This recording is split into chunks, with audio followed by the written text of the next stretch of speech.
Hello, everyone, and welcome.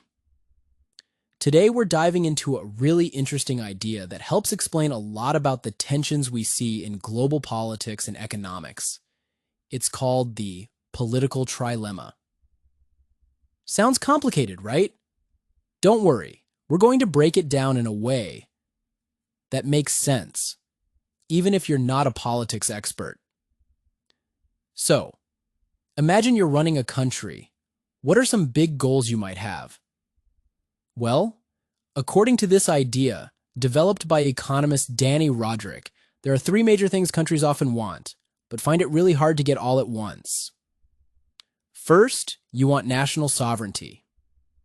This basically means being your own boss. You want your country to make its own laws, control its own borders, and decide its own path without other countries or big international organizations telling you what to do. Think of it like being the captain of your own ship, completely in charge of where it goes. Second, you probably want democracy.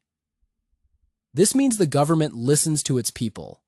Citizens get to vote, voice their opinions, and have a real say in how the country is run. It's like the ship's crew having a vote on the destination and how things are done on board.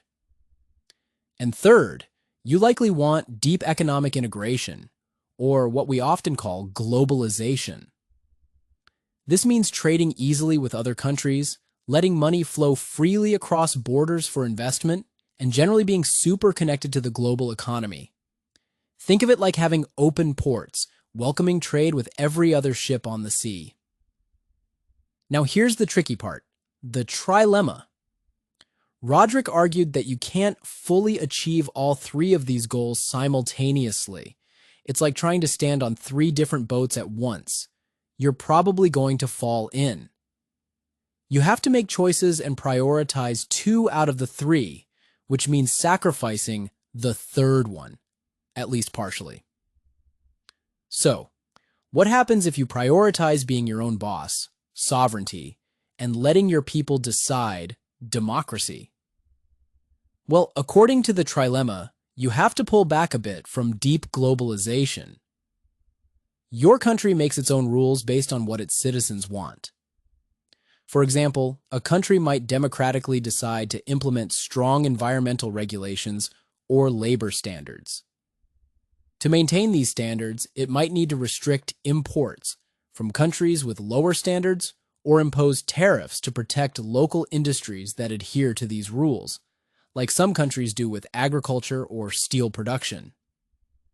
You're independent and democratic, but maybe not as globally connected economically as you could be. What about prioritizing being your own boss, sovereignty, and trading freely, globalization? The trilemma suggests this often comes at the expense of full democracy. To stay competitive globally and follow international market rules while remaining independent, a government might make decisions that aren't popular at home, or maybe democratic processes get streamlined or bypassed. Think about countries like China or Singapore. They are deeply integrated into the global economy and maintain strong state control. But democratic accountability is more limited compared to Western democracies. Policies might focus heavily on attracting foreign investment or meeting export demands, sometimes overriding domestic social or political concerns. This is sometimes called the golden straitjacket. Last combo. What if you prioritize letting your people decide, democracy, and trading freely, globalization? The sacrifice here, according to the trilemma, is some national sovereignty.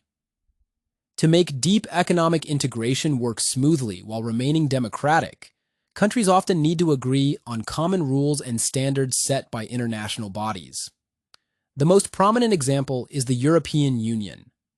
Member states are democratic and trade very freely with each other, but they've agreed to follow EU-wide laws on things like trade policy, product standards, and environmental rules.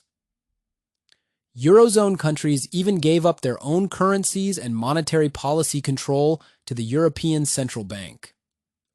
Similarly, Members of the World Trade Organization agree to follow its rules on international trade, which can limit their ability to set certain independent trade policies.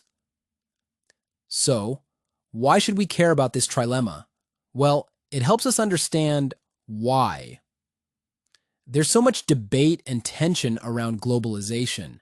When people feel that international trade deals are hurting local jobs, an impact of globalization, or that international rules set by bodies like the WTO or EU are overriding national laws, a challenge to sovereignty, or that governments are listening more to global markets than to citizens, a challenge to democracy, they often push back.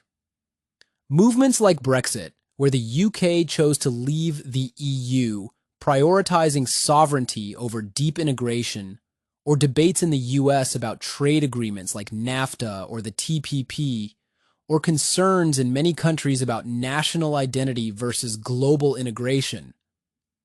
They can often be seen through this lens. People might be trying to reclaim more national control or more democratic accountability, but the trilemma tells us that doing so usually involves trade-offs, particularly with how deeply connected a country is to the global economy. It's a constant balancing act for countries around the world. There's no single right answer, just different choices with different consequences. So, that's the political trilemma in a nutshell. A simple idea, but one with huge implications for how countries navigate the modern world. I hope this explanation was helpful. What do you think? Which two corners do you think your country prioritizes? Let me know in the comments. Thanks for watching.